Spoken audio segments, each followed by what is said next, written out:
If you plan on driving into Manhattan, that'll cost you because there's a new congestion toll that starts Sunday. New York entering the center of Manhattan debuted Sunday, meaning many people will pay $9 to access the busiest part of the Big Apple during peak hours. The toll, known as and is meant to reduce traffic gridlock in the densely packed city, while also raising money to help fix its ailing public transit infrastructure. We've been studying this issue for 5 years, and it only takes about 5 minutes if you're in Midtown Manhattan to see that New York has a real traffic problem. Metropolitan Transportation Authority Chair and CEO Janno Lieber told reporters late Friday, after a court hearing that cleared the way for the tolls, "We need to make it easier for people who choose to drive or who have to drive to get around the city. The cost to drivers depends on what time of day it is and if drivers have an Easy Pass, an electronic toll collection system that's used in many states. Most drivers with Easy Passes will get dinged the $9 fee to enter Manhattan south of Central Park on weekdays between 5 a.m. and 9 p.m. and on weekends between 9 a.m. and 9 p.m. During off hours, the toll will be $2.25. And that's on top of tolls drivers pay for crossing various bridges and tunnels to get into the city in the first place, although there will be a credit of up to $3 for those who have already paid to enter Manhattan via certain tunnels during peak hours. President-elect Donald Trump, a Republican, has vowed to kill the program when he takes office, but it's unclear if he will follow through.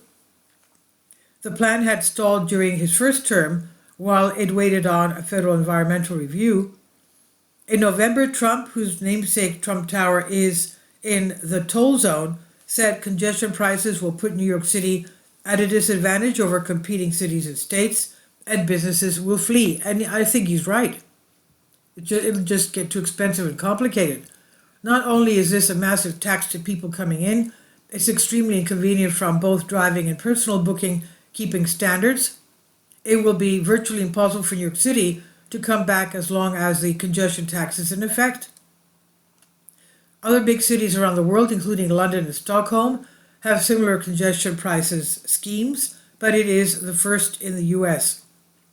The toll was supposed to go into effect last year with a $15 charge, but Democratic Governor Kathy Hochul abruptly paused the program before the 2024 election, when congressional races in suburban areas around the city, the epicenter of opposition to the program, were considered to be vital to her party's effort to retake control of Congress.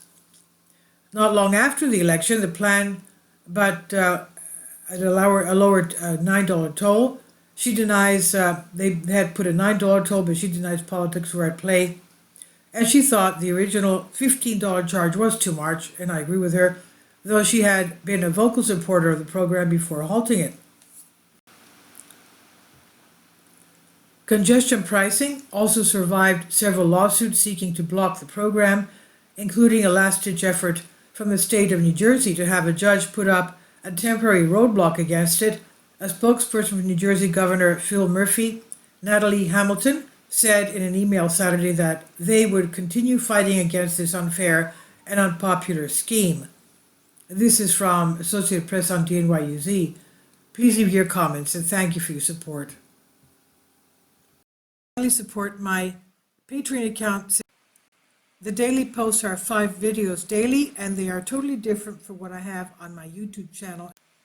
Thank you so much for your support and that you find all my content so interesting. You'll find the Patreon account details in the description box below.